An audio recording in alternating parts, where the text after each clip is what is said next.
Mic check. Welcome to Club Shada episode 337. I hope everybody's doing great. My name is Kaysha. I hope everybody's in the great spirit. I hope everybody had a great beginning of the week. Yeah, turn that stuff.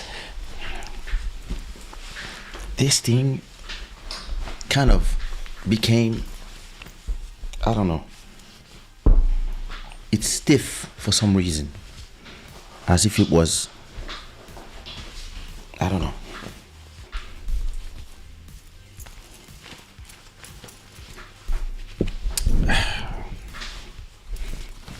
I don't know what happened when they washed it, but anyway, who cares? This show is brought to you by Shada, the God of Good Fortunes.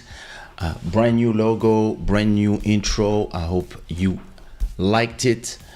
There's no stream royalty. You want to become the stream royalty, you can do a $1 donation through the super chat on YouTube. Today we are not on Facebook, we're not on Twitch, we're not on Twitter. We are exclusively on YouTube because why not? And of course, big up to all the sponsors. Before we begin, everybody, don't forget to put a like and put the flag of where you're watching from and what time it is where you are watching from. It's very interesting that I changed the time of the show to earlier, and I wouldn't say that I have more people watching. I just have different people watching. That's very interesting. Because I thought that the people, because a lot of people, we're too tired, but in reality it doesn't really change a thing. It's just other people, which is cool to me too. But now those who are in North America, it might be too early for them, and so I believe I'm gonna have two different times, one for the Sunday show and one for the Wednesday show.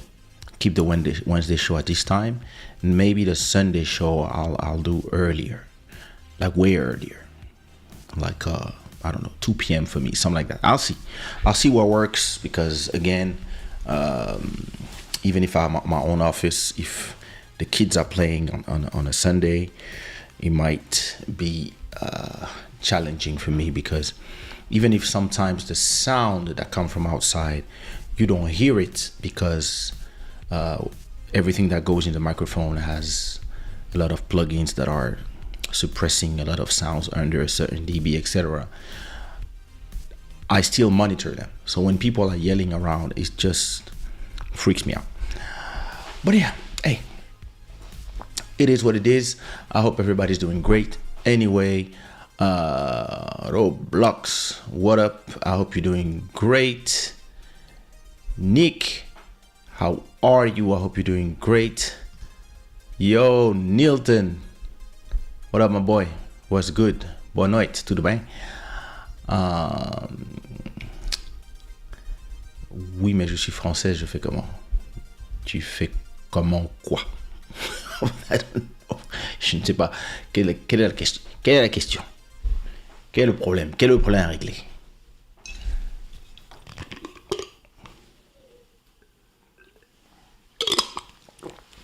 Damn, this is noisy. Yeah. So, as always, if you're watching live, welcome. If you're watching the replay, well, enjoy the show. What do I want to talk about first? I want to go back to the conversation about Spotify royalties. And it is kind of interesting. We're going to talk music tonight. So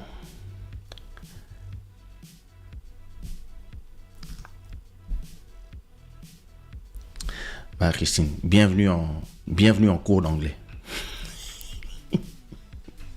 C'est tout ce que je peux te dire. Écoute, il faut suivre quand même. Tu vas voir. Tu vas apprendre au fur et à mesure. Il y a peut-être la traduction automatique de YouTube, mais les sous-titres. Anyway, I was saying, on t'embrasse. I was saying, so in the conversation of Spotify deciding to change the rules of how it pays artists, right? So we talked about it last week, and they decided to change the rules because, I mean, listen, I'm going to tell you something about this game. The way I've been seeing and experiencing the music game. The music game is a game that is against you, the artist. The music business. The music business is against you if you are an artist. And the goal is what?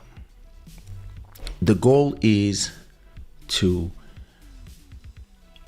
once you hack the system and you understand how the system works and how to gain from the system, they will change the rules on you. It's something that I've experienced my whole 30 years in the music industry. I've always been independent at heart. And even when I was signed to Sony for my first 2 albums, I was behaving, and actually my whole album, the first one was done independently, and my second one was also done independently. And I never wanted to follow the rules and etc. etc. So when you are like me, your goal is to find how to hack the system and how to work around all the limitations they put on you. And trust me, limitations they put are, we're in France, you should not sing in English, huh? Or this video, there's this, there's that. All bullshit just to prevent you from playing the game. Or you should sign this and this and this. If you want to play the radio, you're like, you have to give us a percentage. What? Like all type of stuff that I never wanted to comply with. And then there was always more barriers to me than to other people. The only difference is I understand the game, I understand my position, and I understand what are my next plays. And I also understand that I have to always be ready and outthinking them, because they will always change the rules so that us get less money. And listen, you have to understand the way the internet works and why Spotify has to do what they have to do, or decided to do what they have to do. The game of the internet, if you are a startup, is this one. You're gonna have a crazy idea, and then you're gonna submit your crazy idea to an angel investor, somebody who will be like, oh, I love your idea, here's some money. How much money you need?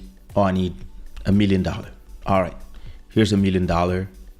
Create your idea. This is a website where people can publish photos, and they can come in and they upload photos, and the other people can like or comment. Also, it's like Twitter for photos. Yeah, it's like Twitter for photos. How you gonna call this? Instagram. Oh, we love it. All right, here's $1 million. Or your friends and family or your economies, boom, $1 million.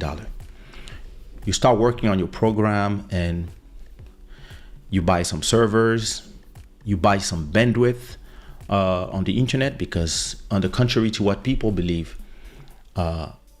making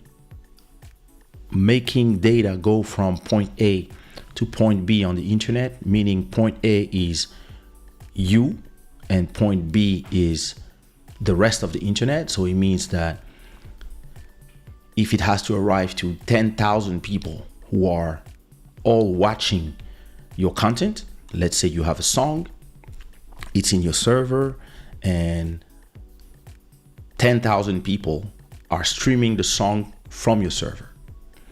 This costs a little bit of money for each connection. So each person, each 10,000 people cost you money from sending your information from your servers to anywhere in the world where people want to watch. So when you have a small website, like when Bourbon decided to change their name to Instagram, or when Twitter decided to change their name from audio to Twitter, it was small websites, and it was only on iPhones, or only on mobile, or only on the web, etc., etc. All the website was the same thing.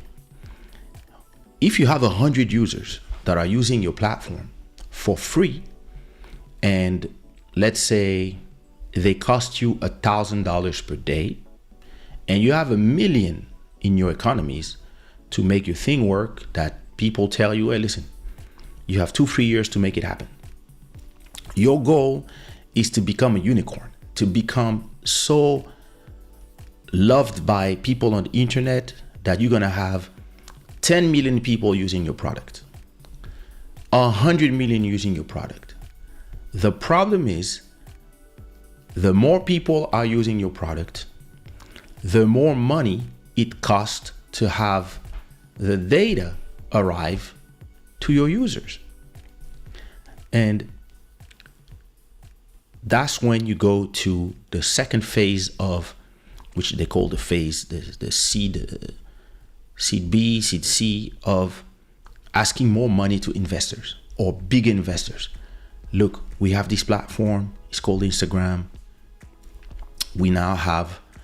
We went from 10,000 users, and now we have 1 million people using the program. But now it costs us 100,000 per month to use the bandwidth. All right, so how much you need to survive 2-3 years and to pay everybody? We need 5 million. So people, they come, they give you money. In exchange, they take a little bit of the company, 2%, 3%, 5%. So you have these big guys, Sequoia Capital, etc. Now, if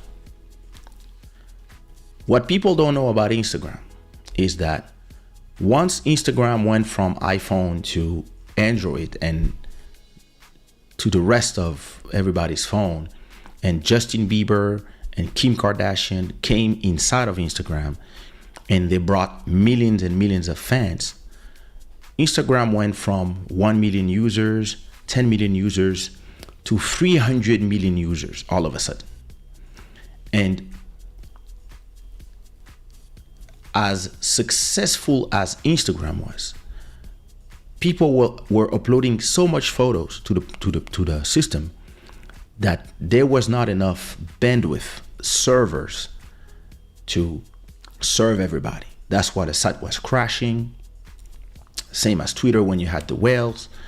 And what people don't know is that when Instagram was the most popular site on the internet, just before they get bought by Facebook, they had no more money. They had no more money because it cost way too much money to make the system work. And that's the moment where, to simplify, Mark Zuckerberg arrived and said, hey, I got money and I got servers. I'm buying your app for $1 billion. $1 billion? Sold. Then they changed all the infrastructure to Facebook servers, and Facebook have millions of data center.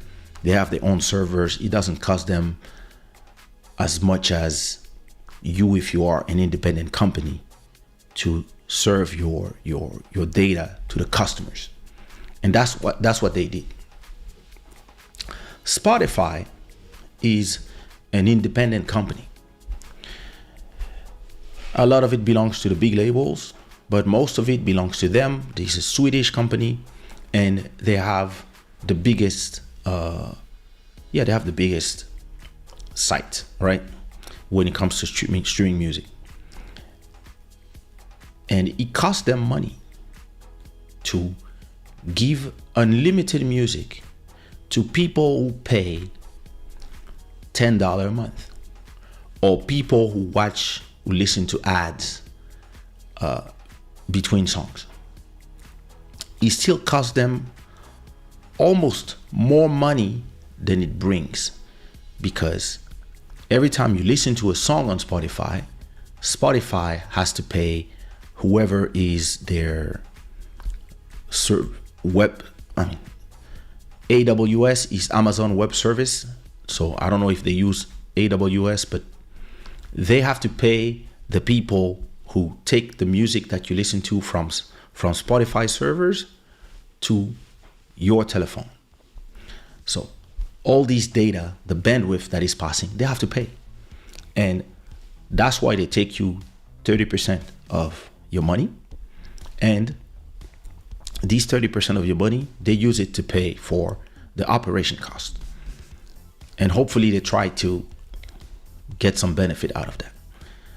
The 70% that is left, it goes to the record label, the artists, the publishers, etc., the creatives.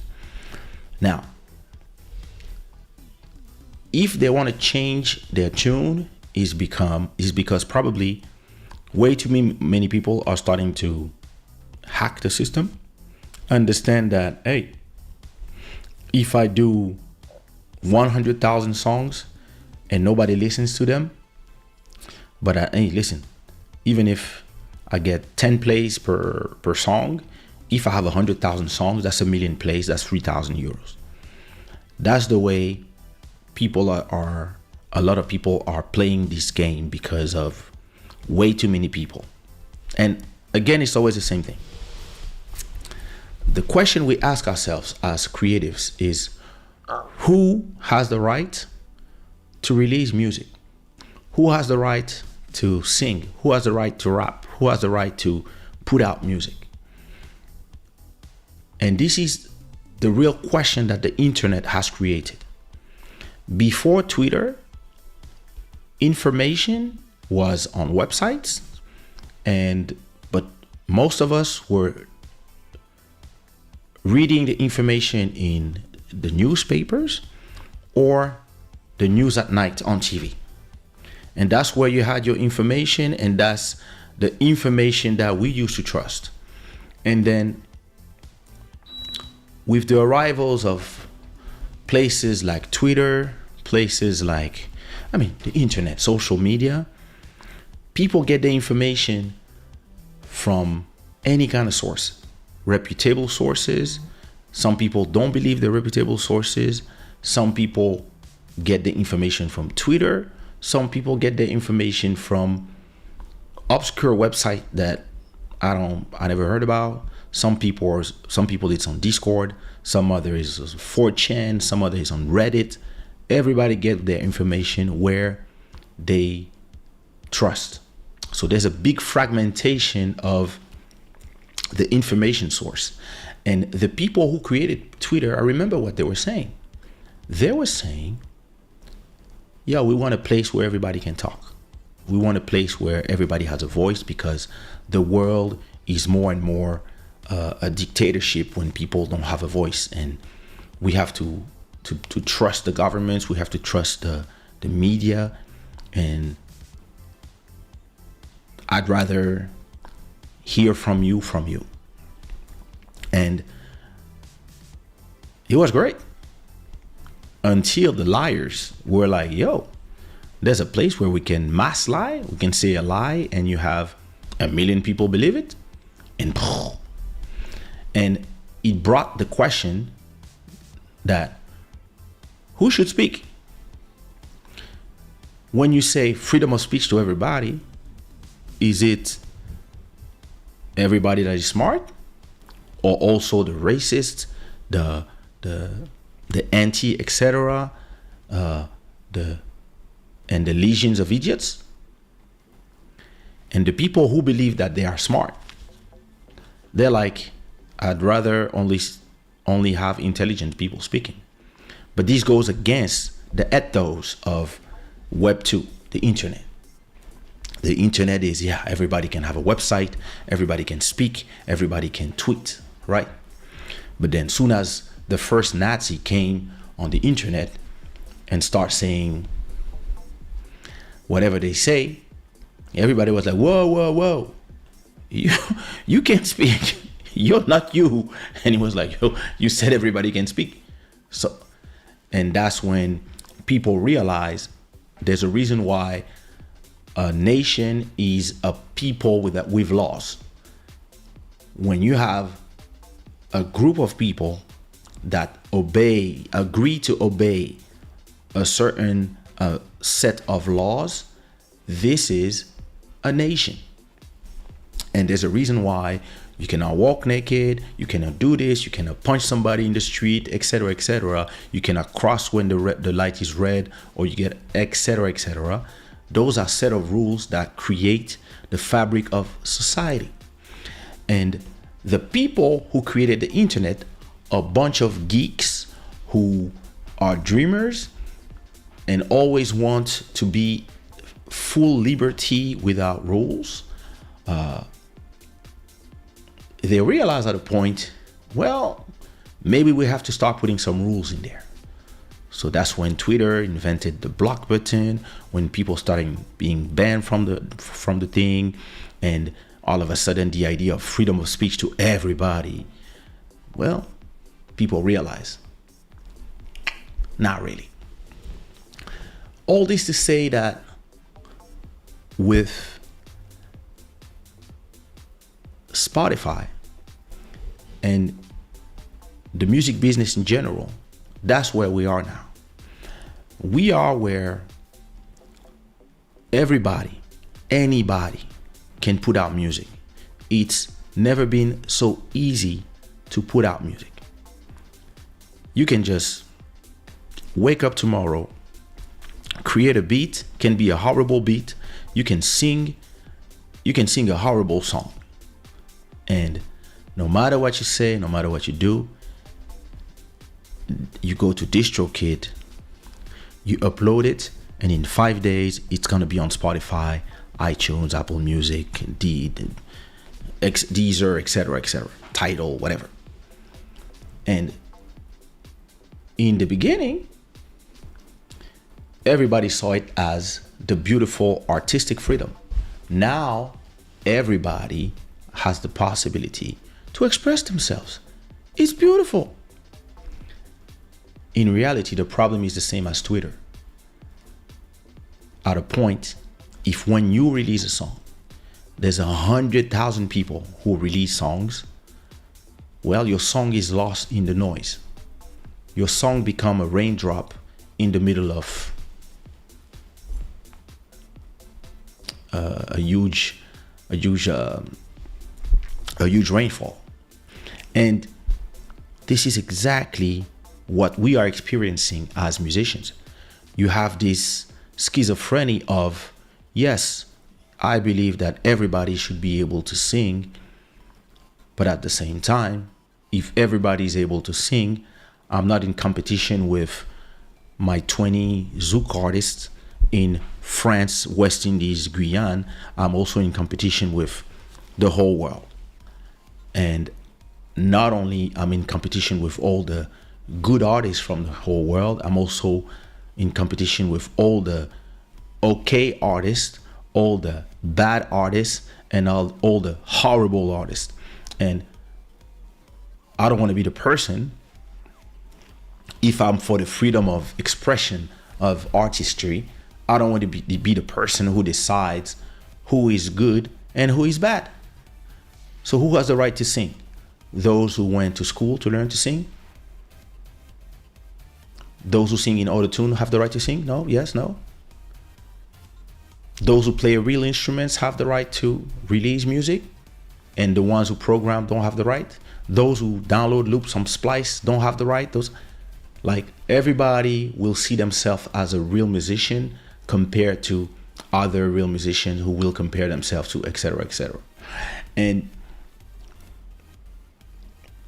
it took us here in this position where everybody was tired of the fabric of the society that was created by the music label, which was, hey, you do shows, you do go to concerts, you do concert for years, and one day in a concert, there's an A&R or the label head of some company, one big company or one small label that discovers you, be like, yo, I love his style. They come talk to you. Hey, do you have a demo? Yes, I have a demo. Hey, come to my office. The A&R sees you.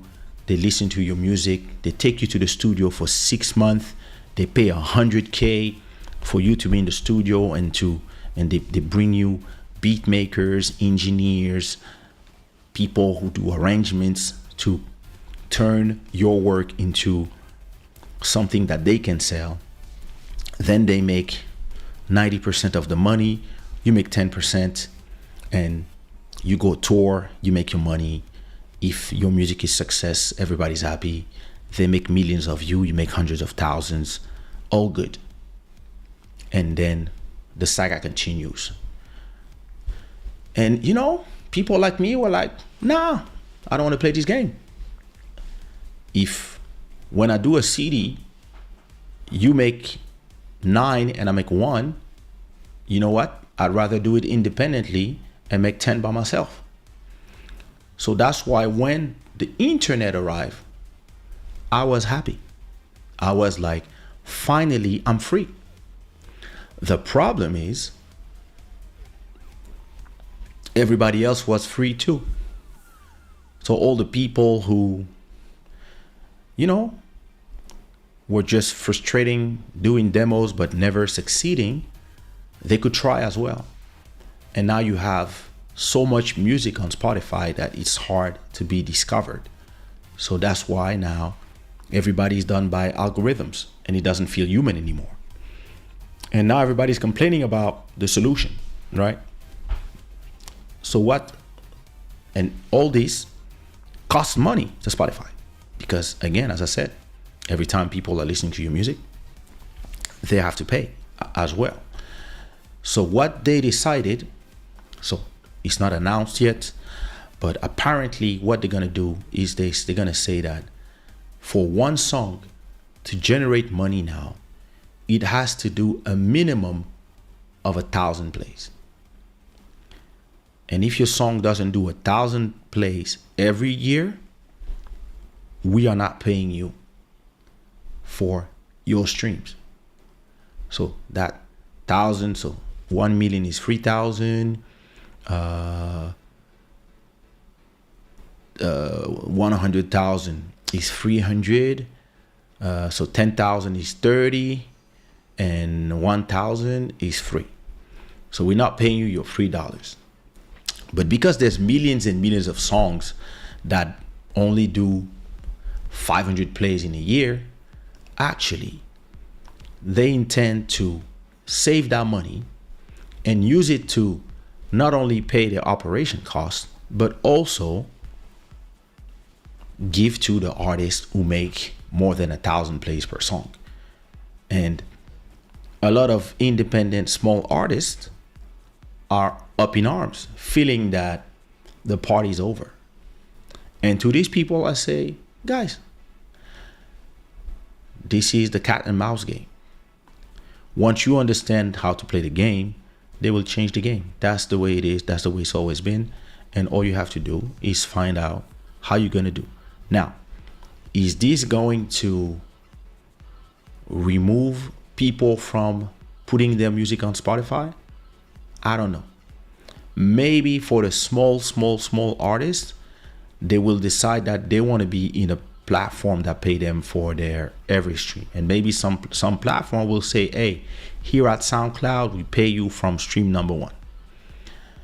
And maybe the platform will decide also where they fit in this game. And maybe every platform will say, this is our revenue model, because it's interesting how everybody agreed to a revenue model when in reality, everybody should just have a revenue model that works for their platform. You're not even getting paid the same amount for the same amount of streams. They count your stream numbers on YouTube the same as Spotify and the same as Tidal. If you want to have a in terms of sale, they say 1,005 stream is one sale. But 1 million views in YouTube in Djibouti doesn't generate €1 because there's no ads there. Where 1 million stream in Spotify will bring you 3,000, but the same will bring you a little more in Apple Music and twice in Tidal.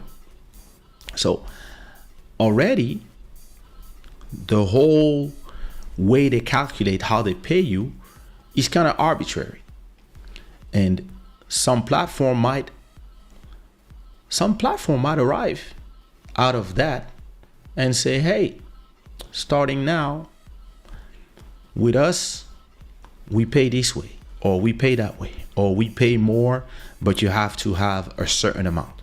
Hey, listen, we pay you 2 times what Spotify pays you, but you need to make a minimum of 10,000 stream of your song in the year, for example.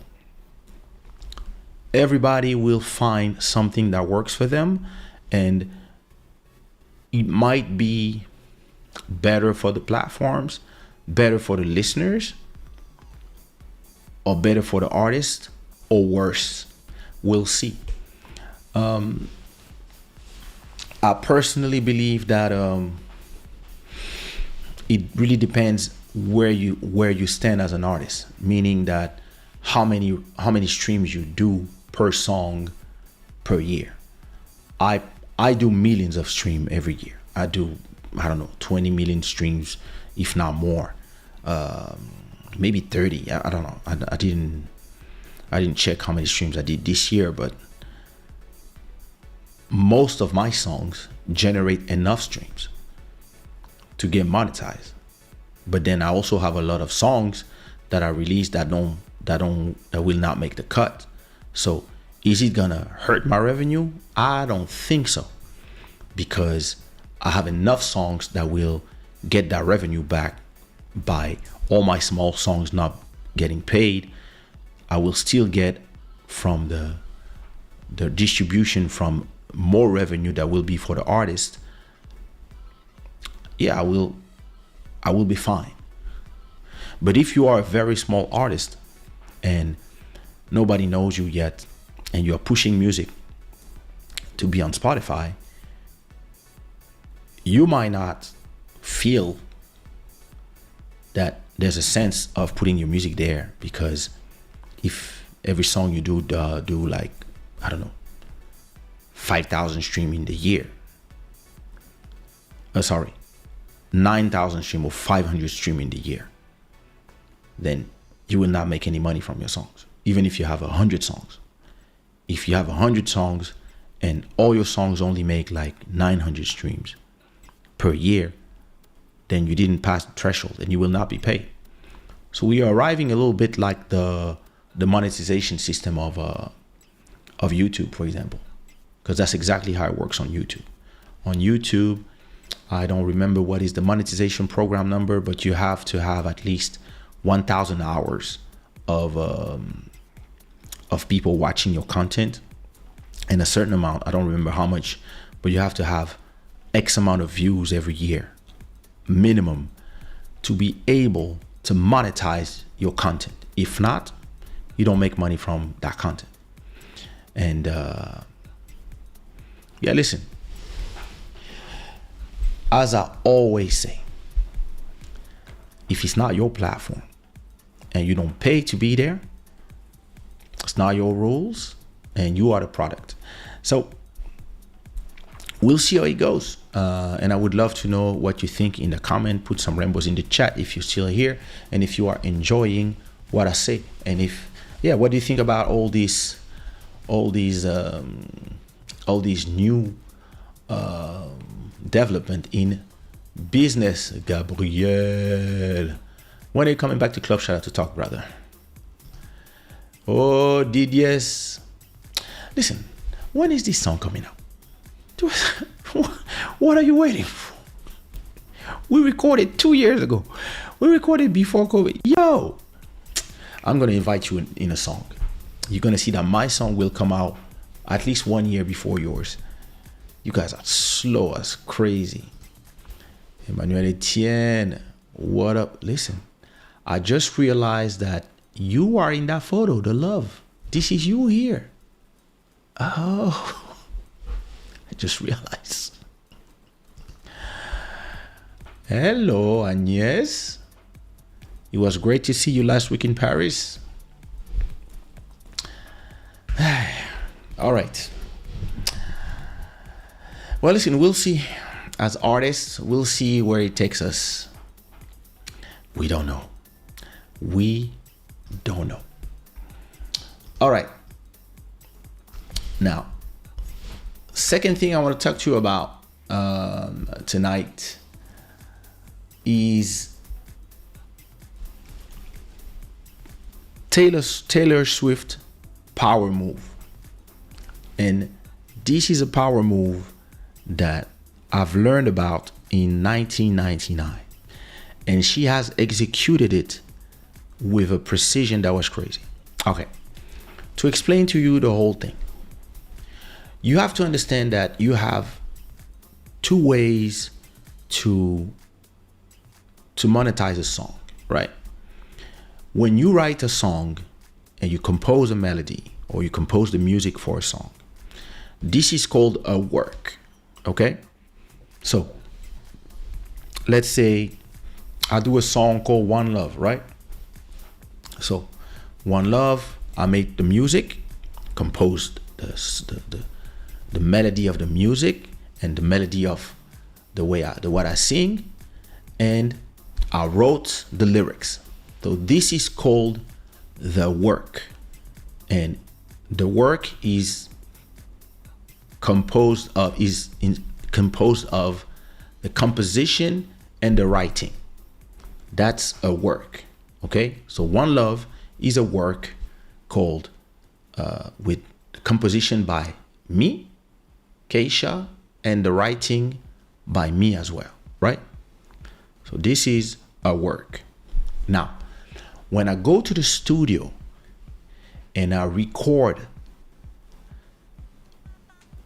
a version, when I'm singing and the music is printed on a tape or recorded in a computer, once this song is finished and it's now a song that is ready to be sold, this is called a recording. And the recording or the master belongs to who paid for the gravation, the recording of that song in that CD or in this studio. So who paid the studio is the owner of this recording, right? Now, let's say that I have a song called One Love by Kaysha, and I composed and I wrote it. Now, I'm also the singer of the song. So I went to the studio and I did a version of that song. This one I own, right?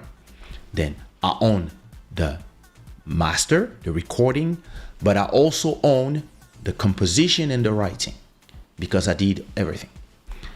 Now, let's say that Agnes, who's here, decide that she wants to do a version of One Love. She also wants to sing One Love by Kaysha. So she does a cover. So a cover is she's taking my composition and my writing, and she does a new recording. So she pays for a new studio, and in that studio she sings the same song. When I get older, etc. She sings in her way, and maybe she does a bossa nova version of One Love. So She is now the owner of One Love by Agnès Hébert. That version is her master. She owned that recording. But the composition and the writing is still mine because she's singing my song and her version belongs to her, but inside of her version, the composition and the writing is still the original song. And she cannot change the lyrics, she cannot change the melodies. So she's just doing a cover. If she changes the lyrics or she changes anything, it's called an adaptation, right? So that's not what we are talking about now. We are talking about just singing the same version of a song, a new version of the same song. For example, when I did Diamonds by Rihanna, it's still the composition from Star Trek, the Swedish composers, and Sia, who wrote that song. The interpret of the first master is Rihanna, and her record company owns that recording. But my version of Diamonds, the Kizomba version, is my version. I own that version, but the composition and the writing are still paid to Thor Hermansen, Eric, sorry, I forgot the name, and Sia. Those are the composers and writers of the song that I decide to sing. So I did a cover version, and you can have the same song. For example, in Brazil, people, when there's a song that is popular, everybody does a version, Che version, forró version, samba version of popular song. In Brazil, it's something that is normal. And on the internet, if you like a song, you can have a lot of versions. There's always bossa nova version of a song, etc., etc. Anyway, back in 1998, when I signed my contract with Sony via a label called Endor Records, who was part of Globe Music. Globe Music was a label that belonged to Sony, and they wanted to do like a big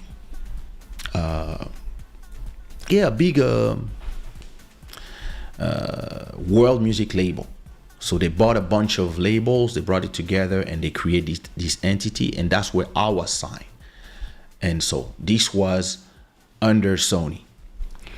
But while I was doing so, that's 98. In 99, when they asked me to do my second album, I had no idea what was going on in the business. But in reality, Globe Music was ending because the three owners were not getting along. And now my label, Endor, was now taking all the money they did with my album and whatever they did during that time. And they had their own office. They always had their own office, but first we were at the Globe Music office. Now they had their new office, right? And so I didn't know anything of that. But what they were doing is they were separating themselves from Sony.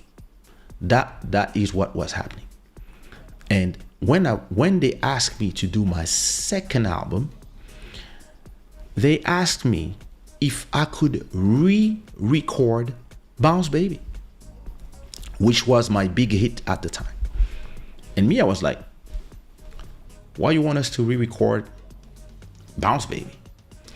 So the head of my label, Dominique, came to me and he explained to me more or less, listen, we are going through changes. We're not going to work with Sony anymore. They're going to distribute our music, but because that song is such a hit, we want to put in the album again so we can make money without Sony from the song. And I was like, oh. So they were like, the original track that you recorded, which is your song, the composition is from Jacob de Varieux, rest in peace, and me writing and Mike. But the first master belongs to us, but we have a deal with Sony, so they take a lot of money. Now, we want to have you re-record. You go to New York, you do a new version of Bounce Baby. You change the instruments a little bit, you re-rap the song, etc., etc. It's your song anyway, but you do another version so we can have another master, and that master, we can own it without Sony, and we can make money without Sony from that new CD that you're gonna do in '99, Worldwide Chico. But the composition part is gonna continue to be Jacob Devario, Kaysha, and Mike. I was like, oh. And I was like, so you can do that? And he was like, yeah, of course you can do that. Huh. Interesting. Very interesting. You know me, I'm too smart for you to give me that type of information. So there was a girl here called Jocelyn. And she had a falling out with her label. And, when somebody pays for you to record a song and you have shows in club where you are singing on your instrumentals or playback, the label can tell you, you don't have the right to sing my song. You don't have the right to play it in your shows because they own the master, right? So she was telling me, yeah, my record label don't want me to sing my songs. And people call me to sing in clubs to perform those songs. I don't know what to do. So I told her, can you talk to them and find an arrangement? And she was like, no, we ended our business relationship in a bad way. So I told her, just all you have to do is re-record your songs. And she was like, what? I said, yeah. I told her that studio. I was like, listen, you find a beat maker, a good beat maker, and you ask him to redo new versions of the same songs. And you re-sing everything. Once you re-sing everything, now these are your songs, your versions of those songs. And the label cannot say shit.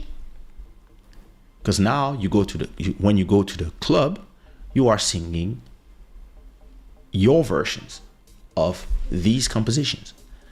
And if you wrote them, you make money. If they own some publishing, they will make money from those versions. But you have the right to sing them. You have the right to sell them too. You can put them on Spotify with the other ones. It's a remix or it's a new version. So you just re-sing everything. As long as nothing from the original composition is there, it's okay. It's the same as this is an iPhone, right? And this is another iPhone. It's a copy of the same product, but one belonged to me and the other one used to belong to my wife. I'm gonna sell it now, Shada, because I bought her a new iPhone. But so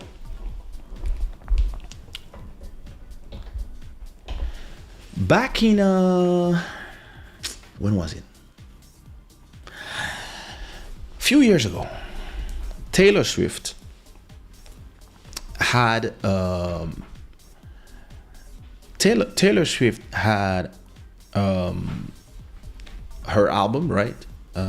I'm not sure which album is it. Is it 1984? I'm not sure. But she had a few of her album that didn't belong to her because she was signed to a record company, right? It was before she became so powerful. She didn't have her own record company yet, and her label or whoever owned her albums, she was trying to get her masters back. But there's a guy called Scooter Brown who was the manager of Justin Bieber and other people who is in the business. He came and he bought all her music. He bought because listen, okay, let's go back to lessons. So you have your songs, right, that you compose, and you did some recording and they belong to Sony Music, for example, right? If tomorrow Sony Music wants to sell your songs to Universal, they can. Or you can buy them yourself if you have the amount of money they want from the songs. The owner of the masters, the recordings, can sell them to whoever they want, right? And Taylor Swift was very, very, very, very angry at that time because I think she hates that guy, Scooter Braun. I don't know why. I don't know what's the history, but she don't like that guy. And she was pissed off that this guy was now the owner of her catalog of old songs. She was pissed off. And she talked about it. She was like, yo, this guy bought my songs, da da da da. A guy like this. She was angry as hell, but there's nothing she could do because she was saying it's my songs, but she didn't own the masters.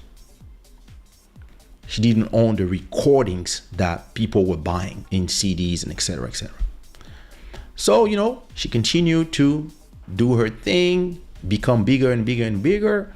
When she got big enough, she probably asked that guy she doesn't like or his company, hey, listen, I want to buy my songs. I want to buy my masters. I want to buy my catalog. I want to buy the ownership of these songs so that when they stream, I make money and not you. How much do you want? And maybe the guy was saying, listen, you are the biggest artist out there. I'll make $1 million every month from your streams. I don't see why I should sell them to you. Listen, 200 million. Are you crazy? That's too much money, eh? Listen, you want to buy them? That's the price. So, at a point, what Taylor Swift did this week, was exactly what Dominique Rousseau told me to do in 1999. She went and she re-recorded every song in her old album. I don't know if they sound different because I didn't listen to them. Let me see. Let me go to Taylor Swift. There you go. All right. So apparently, yeah, that's the album 1989. So you see, she re-recorded an album and she called it 1989 Taylor version. So 1989 Taylor's version deluxe. Same song, but they all Taylor version. Because if you look at her catalog, you will realize that, let me see her albums. So where is 1989?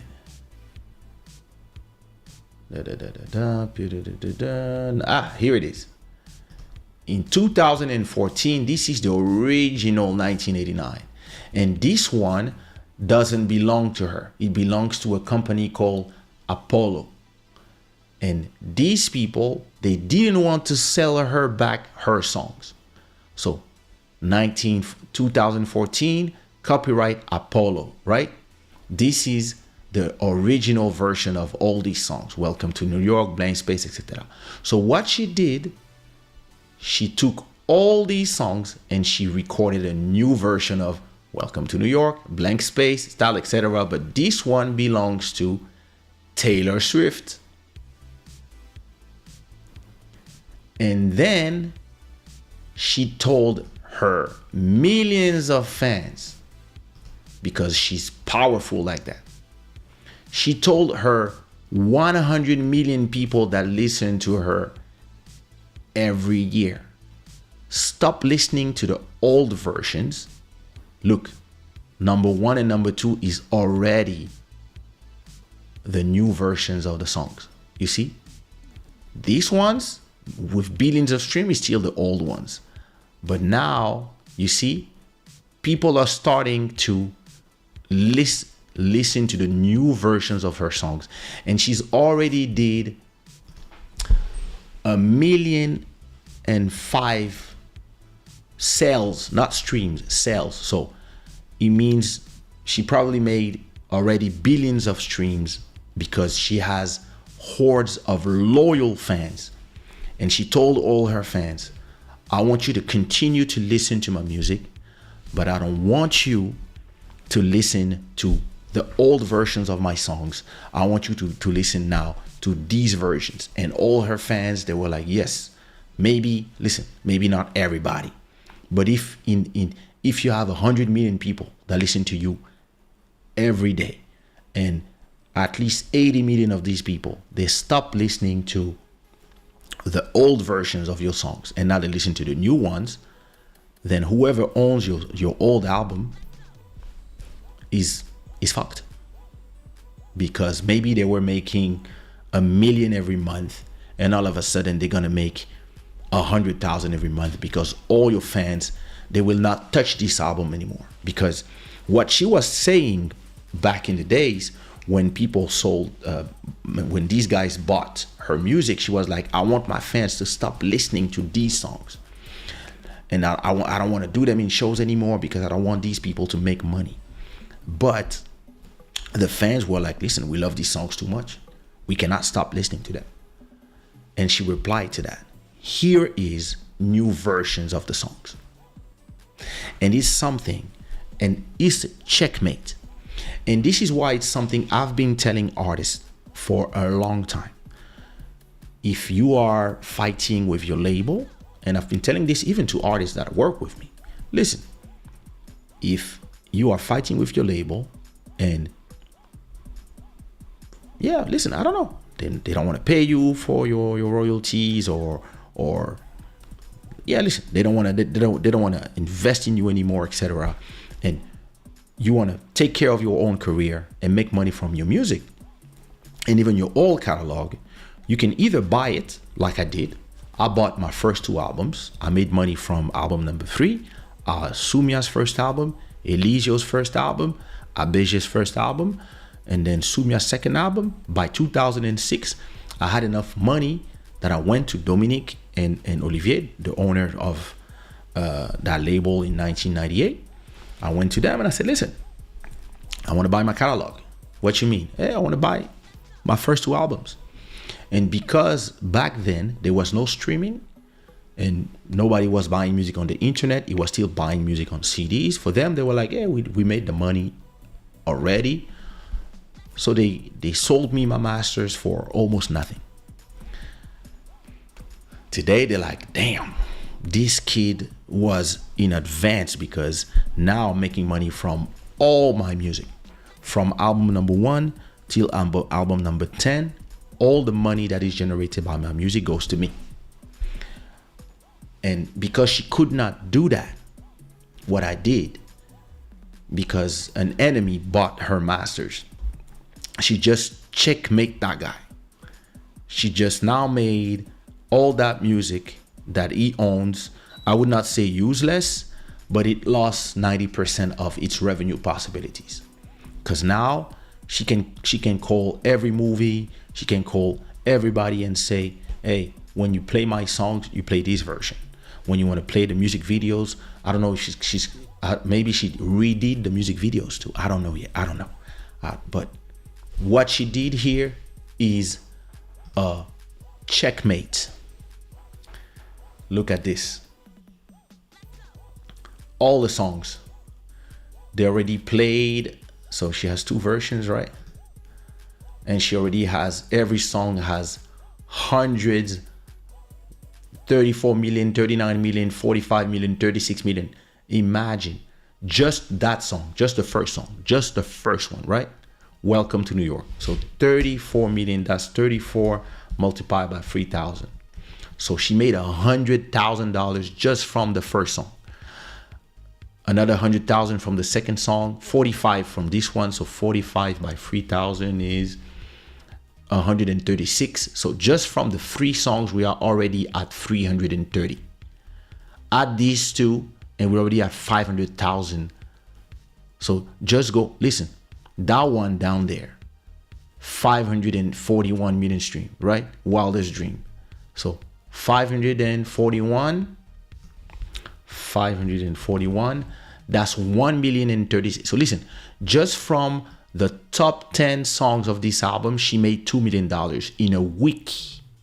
Just from these songs. Oh, who made a super chat? Oh, I didn't see. Bruno. Thank you so much, bro. Long time, bro. So imagine, just from the top 10, she made $10 million and $2 million just from the top 10 songs. In a week, $2 million. And this is a lesson.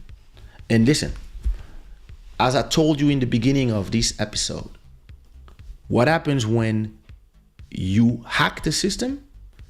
They change the rules.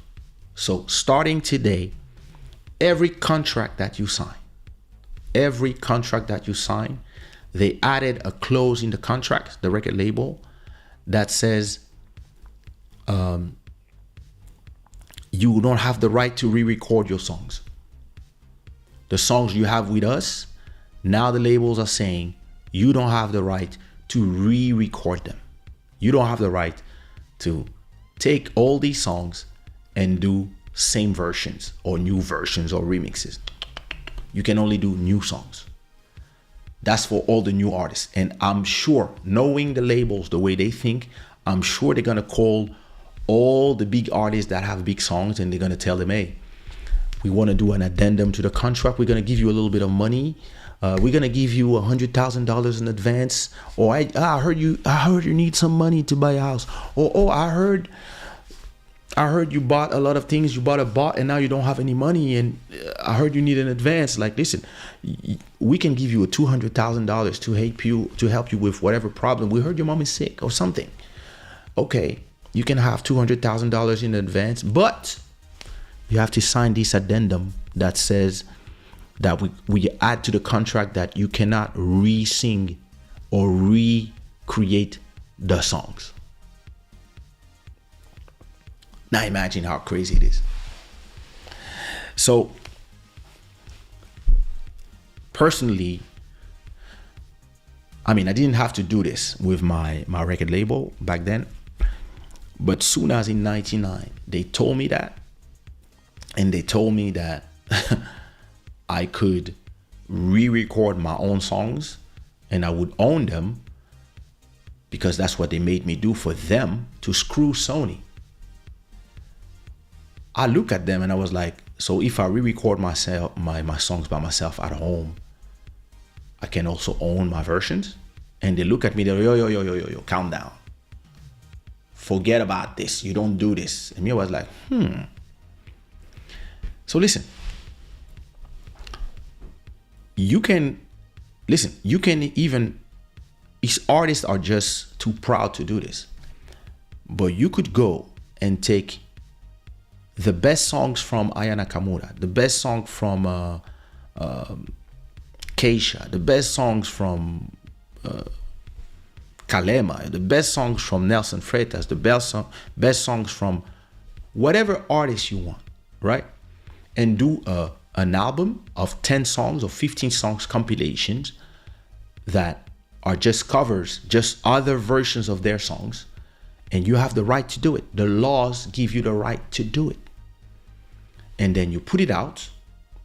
And then as long as you respect the composition part, One Love, you write, written by Edward McCullough, composed by Edward McCullough. Okay. Rebound Chick by Nelson Freitas. Oh, the composition is Edward McCullough. Writing is Nelson Freitas. Okay. Louis Johnson. Okay. Muda Linda by Nelson Freitas. Composition by Antonio Miranda. That's Louis Johnson. Writing by Antonio Miranda and Nelson Freitas. Kalema. Perfect. As long as you respect the composition part, You can do new versions of these songs. Anybody can arrive and do a whole album with just hits of other people, and then they blow up like this. So, to give you an example, for those who want to make money, let's take the biggest song from Taylor Swift. That's "Cruel Summer." All right. If I type in search on Spotify "Cruel Summer," you're gonna see that songs. There's the original. There's Bananarama, of course. I don't know if it's the same song. Let me see the credits. This one is by Karen, Tony Swen. I don't know if it's the Taylor Swift. Is maybe another song. Yeah, it's another song. Okay. You have the original, and all these are versions recorded by other people. So let's say we take Luca Gaccio, and if you look at the credits, you will see that the writers are Taylor Swift, right? Taylor Swift, Jack Antonoff, Annie Clark. So this is a version of "Cruel Summer" done by another group, probably a bossa nova version. I don't know. If you take, let's say, "Diamonds" by Rihanna, right? You're gonna have the original, "Diamonds" by Rihanna, written by Benjamin Levin, Mikael Eriksson, Sia Furler, Tor Erik Hermansen. That's Stargate. Okay. Now, if you find the version by Kaysha, right? If you look at the credits, you will see that it's the same writers. But the performer who sing this version is Kaysha. And this one belongs to Sushi Raw. When this one belongs to Stargate. Def Jam and Sony Music Publishing. Now, if you go, for example, if you take,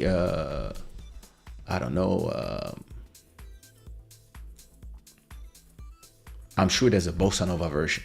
So let me take bossa. You see, I did a bossa nova version. I'm sure that if you take, bossa hits, right? You're gonna have "Diamonds" in bossa nova, and if you look at this one, you look at the credits. Oh, they didn't put it, but I'm sure it's the same "Diamonds" but played in bossa nova. So there's a lot of bossa nova compilations. What they do, they take a lot of hits and they do bossa nova versions. There's a lot of, in Brazil, like they do a lot of forró versions, a lot of che versions of samba versions of popular songs. It's very famous. They even have covers. You have playlists with just covers. Okay, these are my playlists, but for example, popular covers of songs or jazz covers of songs. You see, this is jazz versions of "Easy on Me" by Adele, "Someone Like You," "Don't Stop Believing," "Imagine All the People," "I'm a Creep" by TLC, jazz versions. As long as you respect the original composers of a song, you can recreate a version. So, as an artist tomorrow, if you have a problem with your label and your thing is irreparable, you can re-sing your songs. It's something I always tell people. This is the easy way out. It's not easy because you still have to redo the music and re-sing them. But listen, you can do a new version and then you can go play them. I know a lot of artists. For example, here we have a Kizomba artist called what's her name? She was signed to my cousin DJ Valdo. What's her name?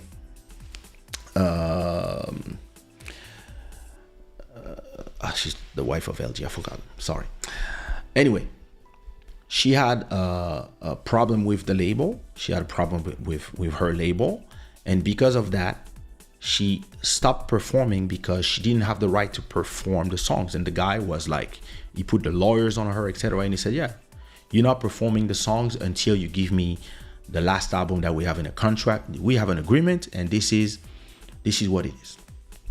So listen, I'm not here to say who's wrong, who's right. They have a contract. If in the contract it said that if she leaves the label and she doesn't finish her contract, she cannot perform the songs. So she was not able to perform the songs in the clubs where most of the time you sing on the original masters. And that's what I told her, and I told her husband. I said, all you need to do is create new versions of the songs. That's all you need to do. Once you have new versions of the songs, he can say shit.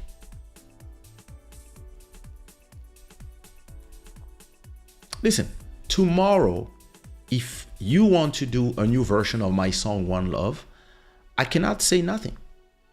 The same way, I mean, maybe after a certain number of sales, you don't need an authorization, but you might have to pay a fee.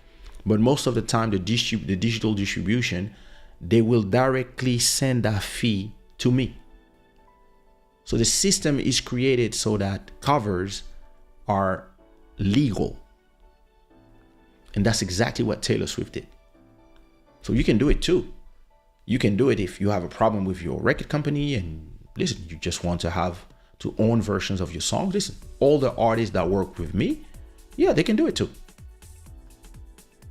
But me is different. I have a great relationship with all the artists that pass through my label. So if Mika Mendes needs for example, Mika Mendes was doing a compilation album for his 25 years career, and he asked me if he could use all the songs that I own, Criolla, Poco di Bo, etc., etc.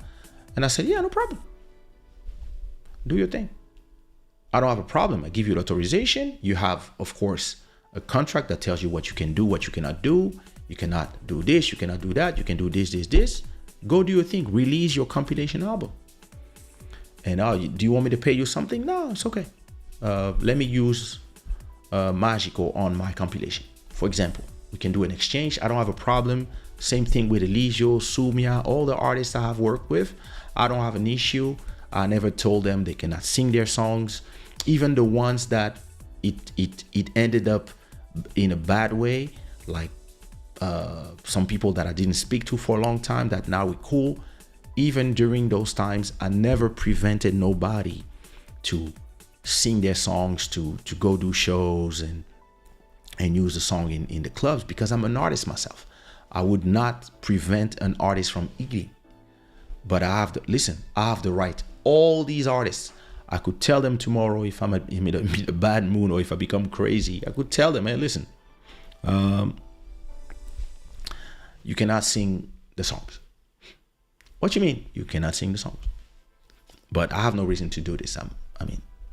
I think it's petty. It's a little childish, unless the person really has like robbed you or something. You could do stuff like that, but I don't believe in that. Because listen, I have some artists that we stopped speaking because they were disrespectful, but I still own the album. I could do what some people did, like my friends at Classic. When they have a fallout with you, they remove the albums from everything. They remove your videos. And me, I remember telling them one day, like, why do you do that? Because I was like, yeah, but they don't make money. You don't make money.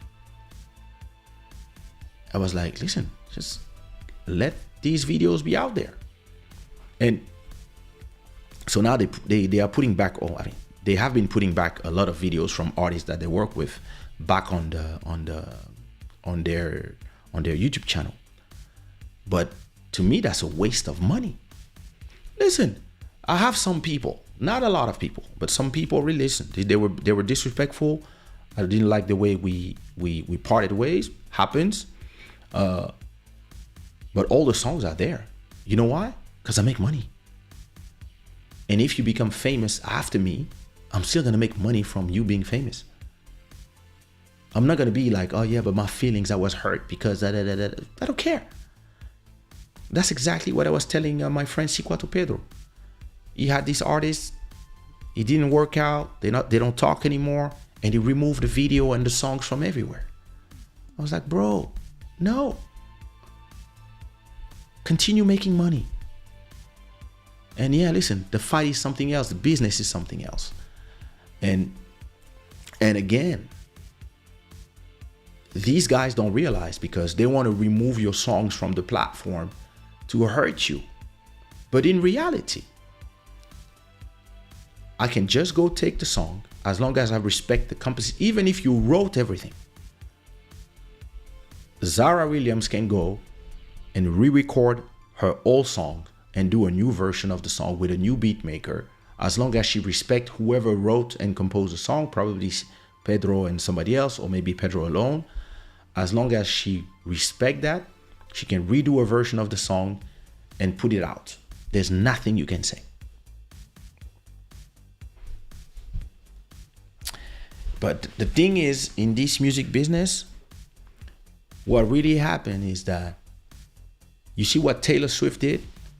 She took the courage to re-record 25 songs.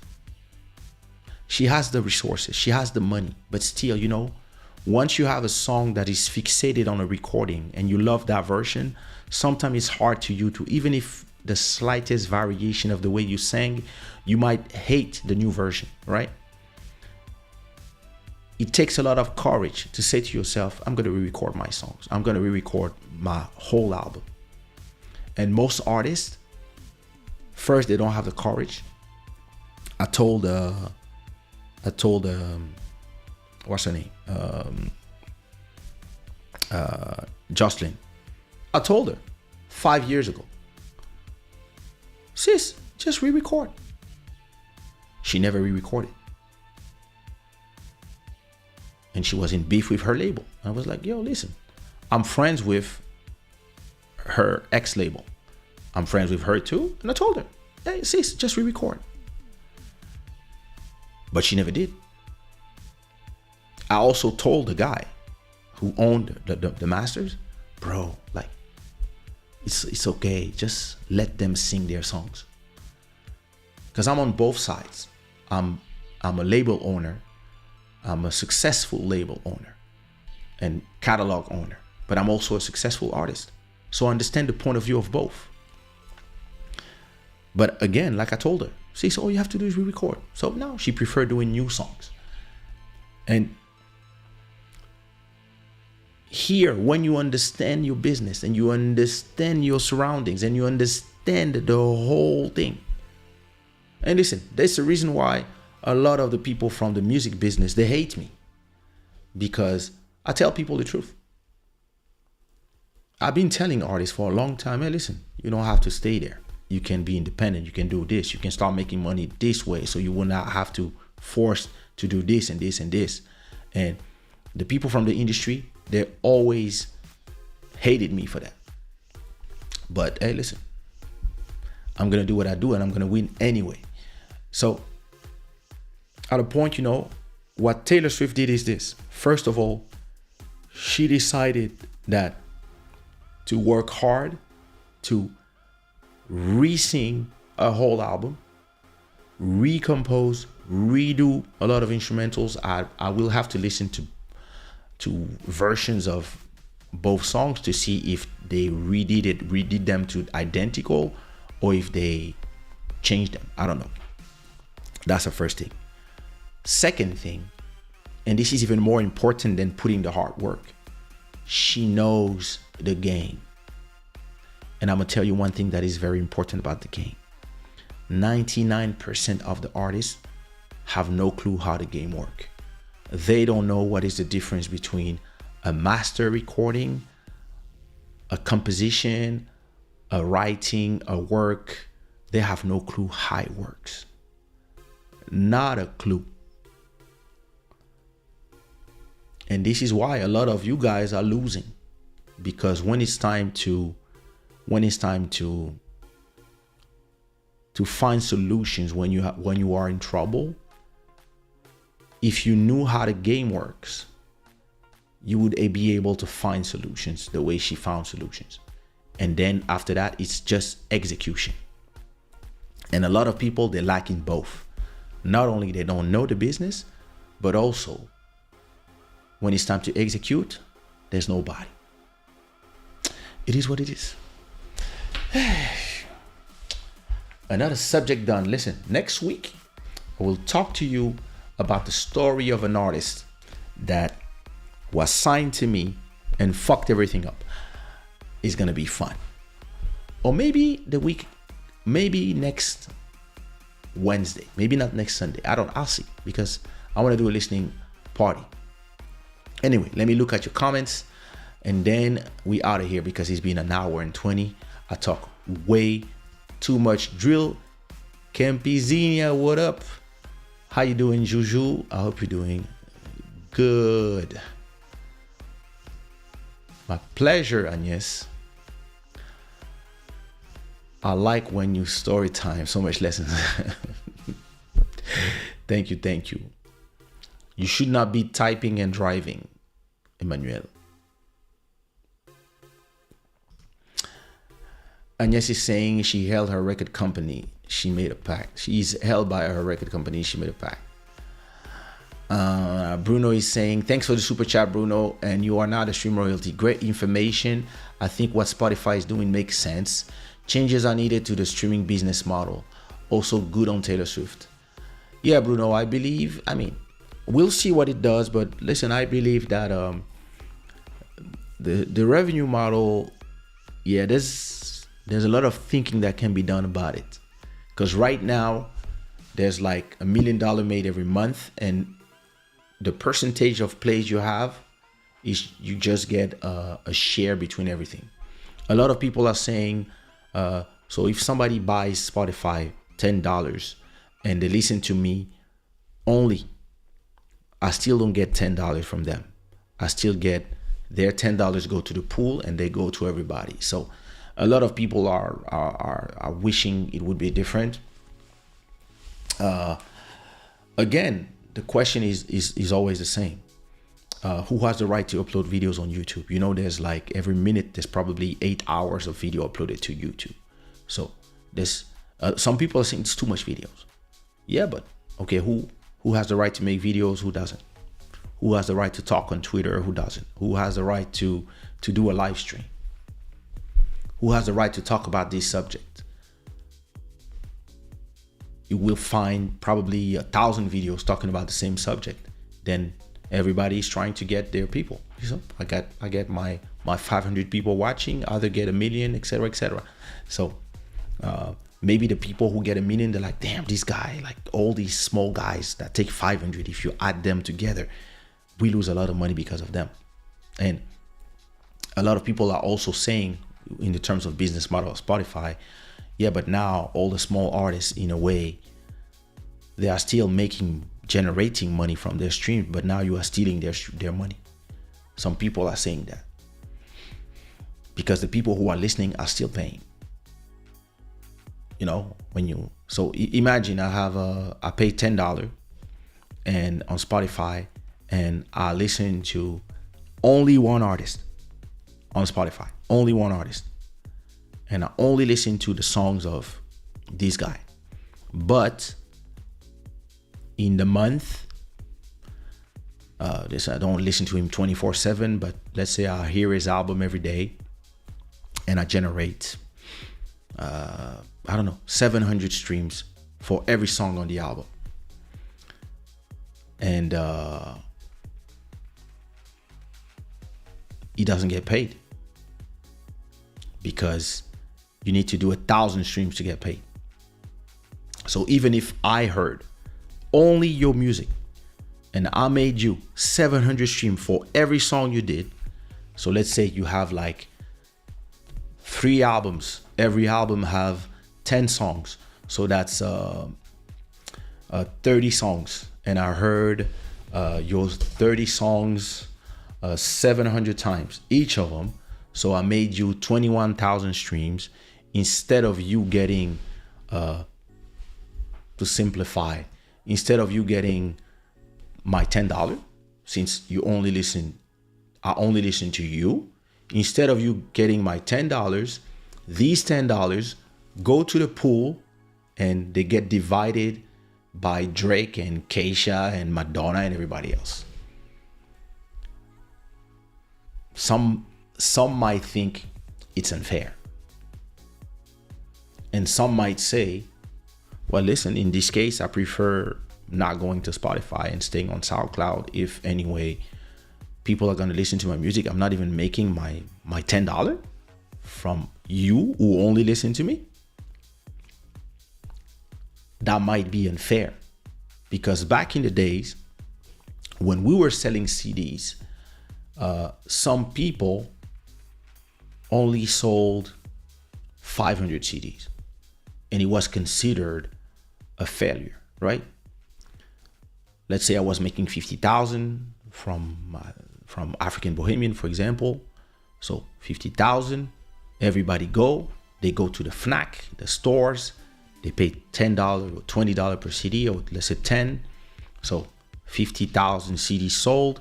There's 500K for us, the record label. But the person who was just a small, let's say a small artist from Guinea-Bissau that was only known in Portugal and was only selling his CDs in Praça de Espanha or in Sons da Africa, and he sold 500 CDs. People were like, yeah, that's a small number, Portuguese artist, whatever. But from his 500 CDs, he was getting 5,000. He was still getting paid for the sales he made. So that's where it sounds a little bit unfair, that because you created a platform, so you created a problem, and you are fixing it by being unfair. Because you created a platform where you say, hey, everybody can come and play. Not that everybody's here coming and play. Everybody's doing songs, good songs, bad songs. The public decides. The people who only have 100 plays, they should get their 30 cents. No, these 30 cents is only going to anybody that is big enough. I make millions of streams every month, so I'm not going to be concerned. Maybe my small songs. Let's go to Spotify for artists to see how it affects me. So let's say that we take on Spotify, I make around 3 million streams every month. So if you take my music, right, and you take my songs, you take my top, so if you take my top 200, so every month, so something going on makes 1.5 million, then this version of something will make 400, 230, 100, okay. So all these songs generate money, right? Because the minimum is 10,000. So until my top 50, we're still there. And that's starting at my top 88. It's per year. So let's say 1994 multiplied by 12 months, that's 11,000. So you will need to only make 99 streams. No, less than that, 80 streams. Okay, so if you make only 80 streams in the year, that's when you're not getting paid. So you have to go down to, listen, if we go to my top 200, even the last one in my top 200 still makes enough money to get paid. So I'm getting paid from all my songs, and I have more than that, but I have a bunch of songs, so I'm not concerned in reality with this. But I'm sure that I have some songs that I'm only I don't know. I probably have some songs that I don't know which one that I'm making less than 1,000 streams in the year. Those songs will not generate me money, but I'm not going to be touched by this. But if you are an artist and every song you have only make in the year 900 plays, is it fair to say that you cannot play and you cannot get paid? when the people who are listening are paying to listen to you.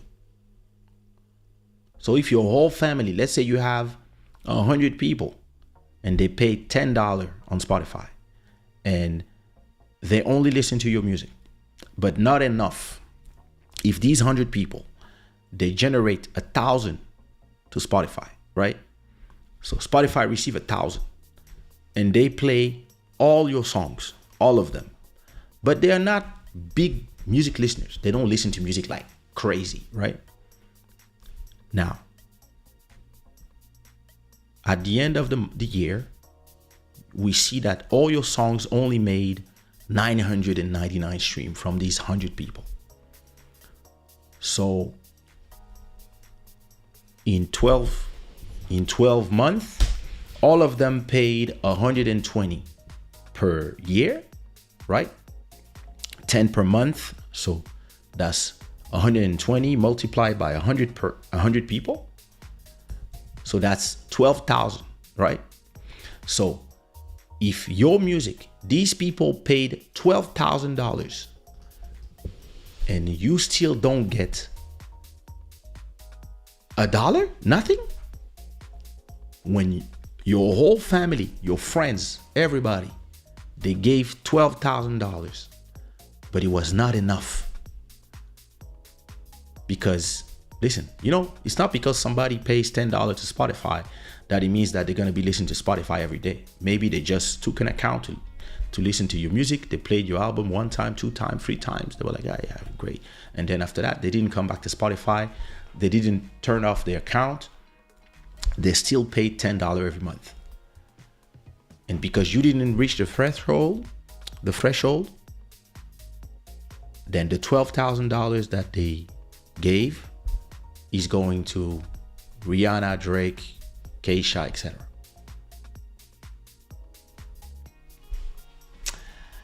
I don't know. I don't know. Listen, I don't know.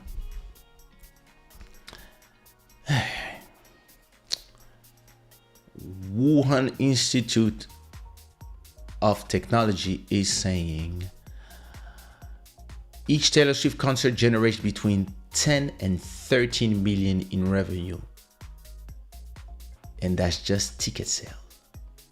Each concert. So imagine if she has like 10 concerts, that's 100 million. Listen.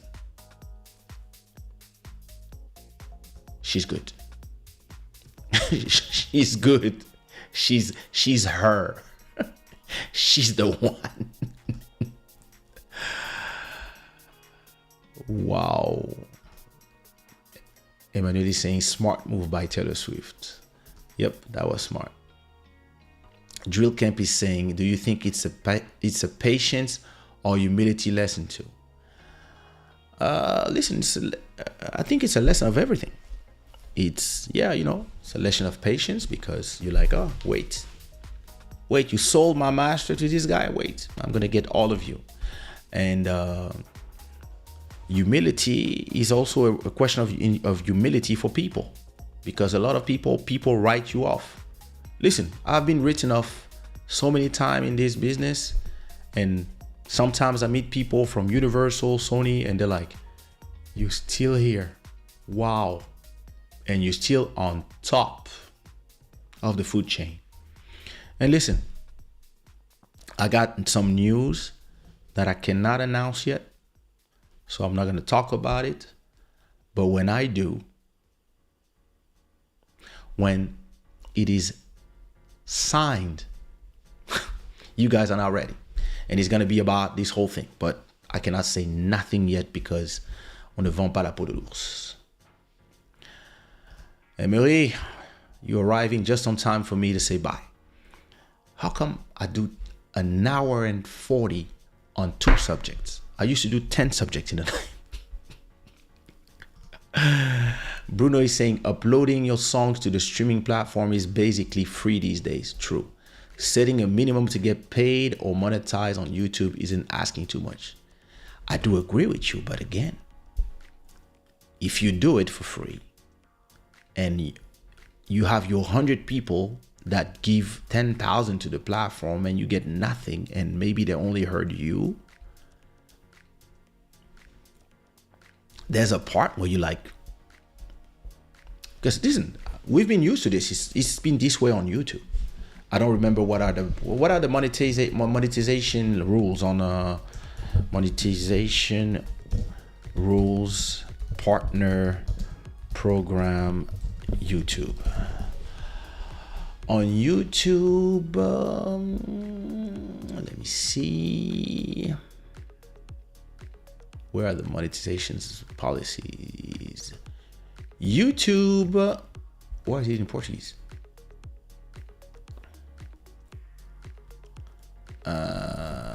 Vista geral, blah blah blah. Política.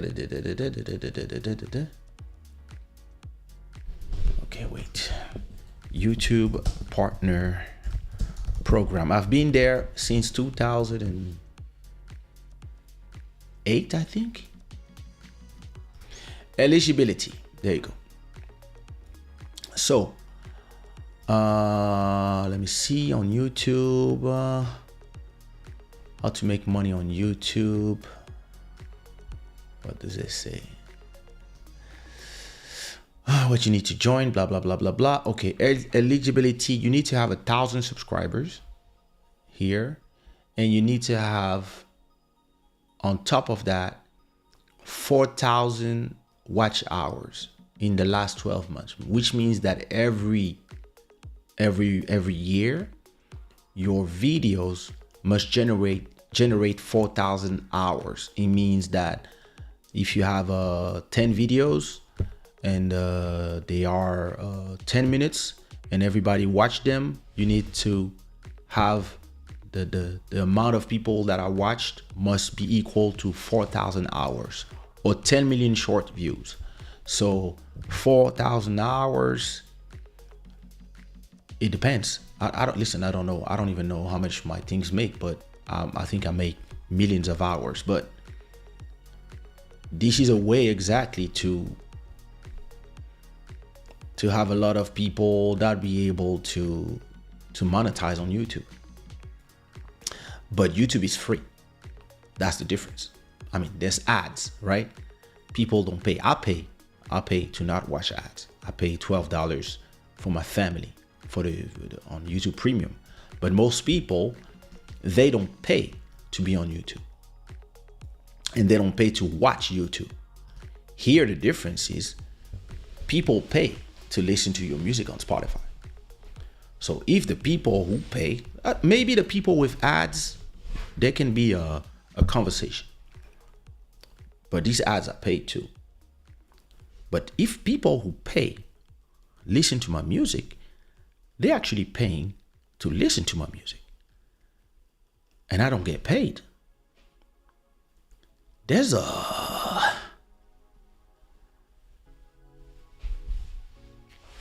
rules will be the rules, but some people will decide to leave the platform and go somewhere else, somewhere where they get paid. And some people will say, listen, we pay you from the first play. That's going to be, it's going to divide the market. We'll see what it's going to do, but this might divide the market, but it might also, listen, if one artist come and say, listen, goes to a judge and say, okay, here it is. I have 1,000 people. These are my family, my friends, right? My 1,000 people, they all pay 120 in a year on Spotify. So that's 120,000. And I can prove by their play history that they only listen to my music. All these people. But sadly, all of them are not really on Spotify like this. So most of them, they heard my tracks one time every month. And they thought they were supporting. So from time to time, they would go on Spotify, play my song. The rest of the time, they were not on Spotify. They have something else to do in their life. They still gave the platform 120,000. Now, these 1,000 people, let's say that they only play my songs 999 9 times in total, all of them in the whole year. So do I get a share of the 120,000? No, you don't. That's unfair. And I understand what they're trying to do. They are trying to don't give incentive to all the people who are just uploading some whack instrumental or some loops and making millions of them and kind of taking the money from us who are legit musicians. But still, it is still unfair. If you brought your family to see me in concert, imagine you have a festival and you brought your family. They all bought, they paid the ticket 10, all of them, 100 people of your family. And they were the only one there watching you perform. And when it's time to you ask 300 to be paid for your show. And people say, listen, we only had 100 people. So we only made 1,000 from your show. So you're not getting paid. You're going to be like, they gave you money. That's where, if you go to a judge and you explain them, you listen, and the judge asks Spotify, hey, I want to see these 1,000 people. I want to see exactly what they heard. And Spotify has to bring the logs. And the judge says, okay, you took 100,000 from these people, and these people came on your platform for this person, and you don't want to pay that person. And a lawyer does a class action lawsuit with like 10,000 other artists that are saying the same thing. Hey, me too. I brought my X amount of people. Now you have, let's say everybody come with their 100 family members who put money on Spotify to listen to you. And now let's say we're talking about $30 million that was given to Spotify by family members of these 1,000 artists who are suing Spotify. The judge will be like, so you are telling me that these people spent $10 million to listen to these artists on your platform, and those people got nothing because they didn't have enough plays? If the judge says you have to pay these people, conversation over. Because a judge could say there's been money involved. You have been stealing money from these small artists. And you know, if you tell the story well, and you say, yeah, I'm a struggling artist. All my life I tried to be an artist, and I thought it was a free country. I thought it was a country that where you work hard, you get rewarded. And look here, I work hard and I get nothing. The jury might be like, you got to pay these people. Soon as they have to pay these people, they will have to pay everybody else. And they will have to find another solution for the problem that they created. If they want to have to make more money, and they want to make more money from the artist, maybe $10 a month was not enough. Maybe to listen to all the music from the whole wild world, it should have been $50 a month or $100 a month. We used to pay $20 for one album. Now we pay $10 for every album that were ever created. That's crazy. And it's too late to go back because all these people are spoiled. And they don't believe that music is worth more than $10 a month. When there's an ad on YouTube, they don't even want to watch it. That's where we are. That's the society that was created by the people of the web 2, of the internet. They want it free for all, and they don't see this. This is the consequences of all this. today. Some artists, I'm lucky to be one of them. We listen, we make a ton of money from streaming. So for us, it's amazing. But there's a lot of artists that used to live comfortable just from selling 1,000 CDs or 2,000 or 3,000 CDs. They would make 30K. They were good. And then every year they did another one, and then a lot of shows. All of these artists in this business model, and people are telling them, hey, you should do like Kaysha, release a song every Friday. Not everybody has a studio at home. Not everybody has the drive. Not everybody has the discipline. Not everybody, and a lot of people, they got flushed in the toilet. So yeah, listen, this might be, oh, listen.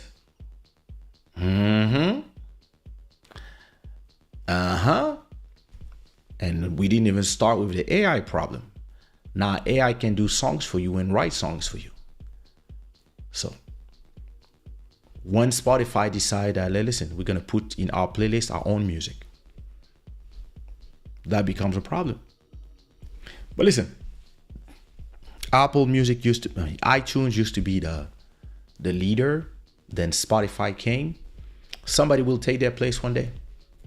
All you have to do as a creator is be in the new place when it begins. You just have to occupy the next place too. Just for your information, I prefer to listen to Kaysha is better. Thank you. I work during the night. That's why I came here late. Yeah, that's what I was saying. I start earlier, and in reality, I'm less tired. But at the same time, a lot of my original people cannot come early. So it is what it is. Master Electronic, what up, brother? I listen to your music almost every day on Spotify Premium. Thank you. You see, imagine if you were listening to my music every day, I was not getting paid. That would be a problem. I would sue them. Listen, I would sue them. Or I would tell people like you who are faithful listeners, please stop listening to my music on this platform. Now we all go here. And all you need is an artist like Taylor Swift to say, hey, because I want to protect the small artist, I'm removing all my tracks from Spotify, and you will see they will change their dance very quickly. They would have to make it a fair system or figure out another way to fix streaming. You could do tiers, but I don't believe that those who put their music there should not be getting paid. I think you should get paid for every play. Now, maybe, but again, then we arrive again to the same thing. Who decide who has a right to? Maybe the distributors, like listen, my distributor is Believe. Believe is not like CD Baby. It's not like DistroKid. On DistroKid, anybody can create an account and start uploading music. Believe, they want to listen to your music first. So they are gatekeeping. They are doing what the A&R used to do in the record companies back in the days. There always were millions of people who had talent, who were trying to make it, who were trying to become stars, whatever. But still, the record company would not put their money on everybody. In a world where everybody can do music, yeah, it's becoming a commodity where, listen, if you have the luck to have a TikTok trend, you can make money. If not, you are competing with everybody.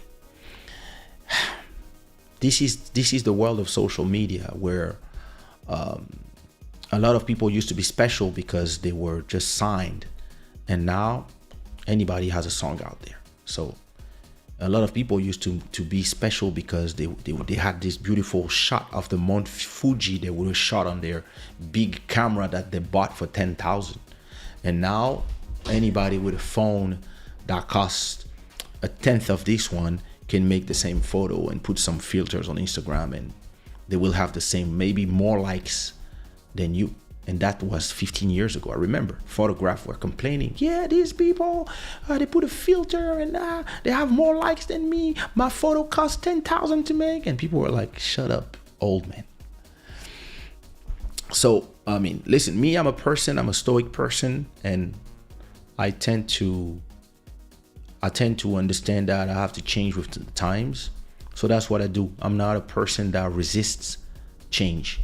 I embrace it, and I just go with the flow and reinvent my strategies every 6 months, and sometimes even every day, because I understand that in this world, that's what you have to do. And we are just in the beginning of AI. Listen, at a point, at the end of this show, let me show you this website that I've been using. Look, it's a website that, where is it?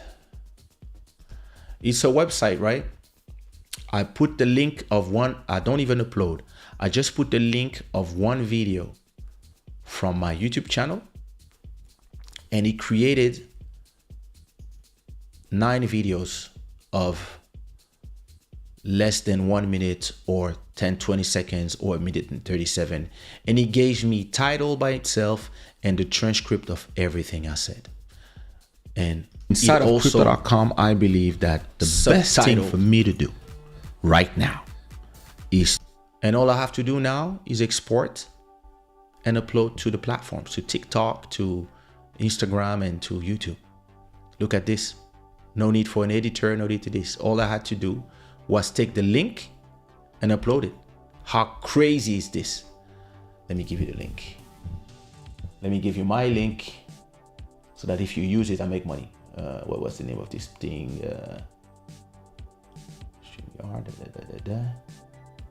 Oh. Dashboard. I think I have a link. Wait. Clap. Where is it?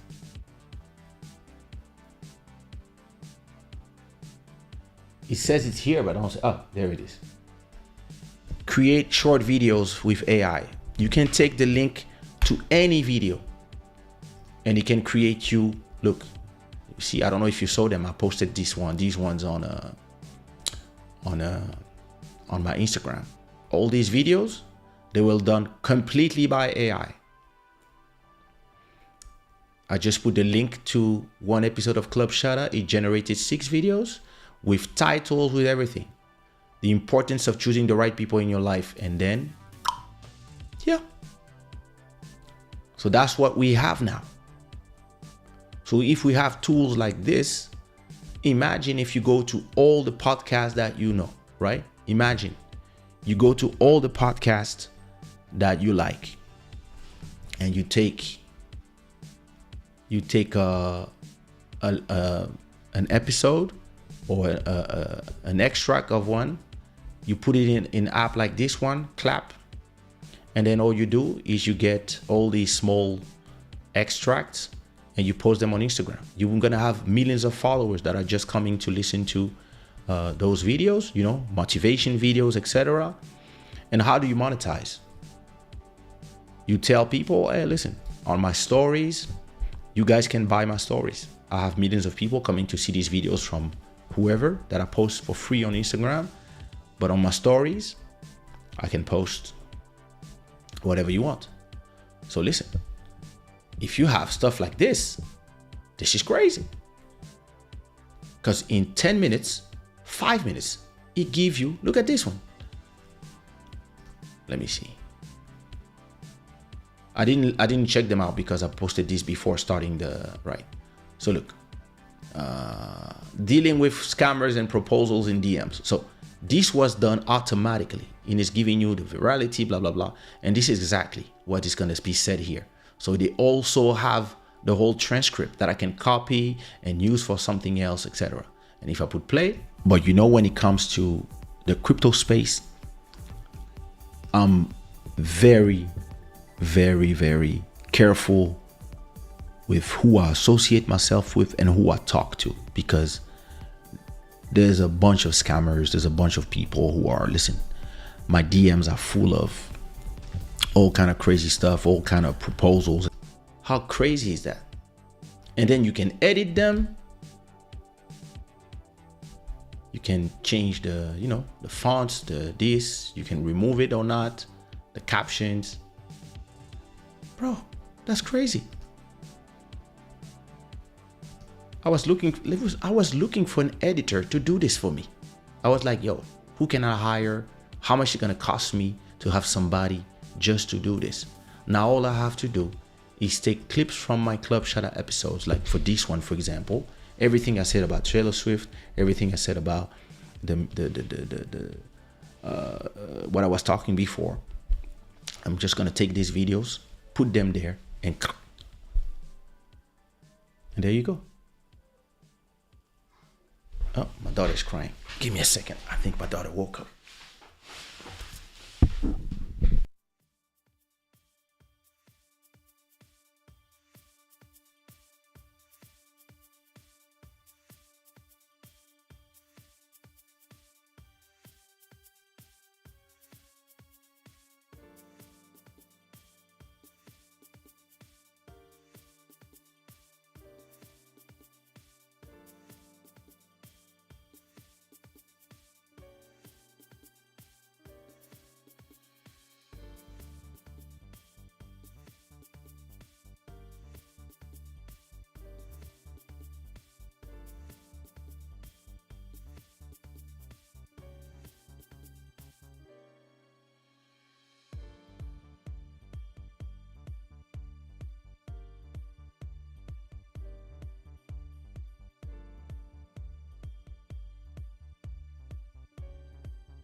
Anyway,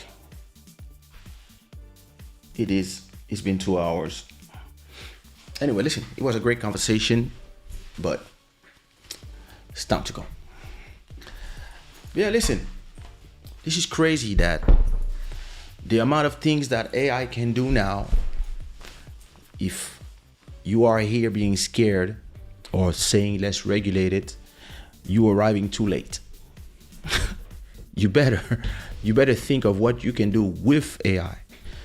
If not, yeah, you're gonna be like a bunch of these artists trying to do a single to have a hit.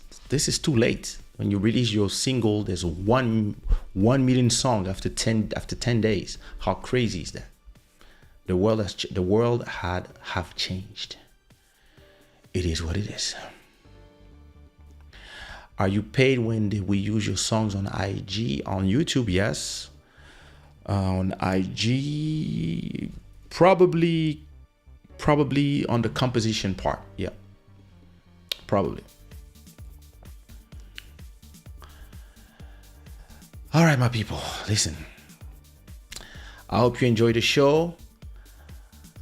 Listen, AI is my homie, as always. All right. Oh, I have to talk about something on my next show. I have to put it in my show notes. Let me put it in the notes of Club Shada next.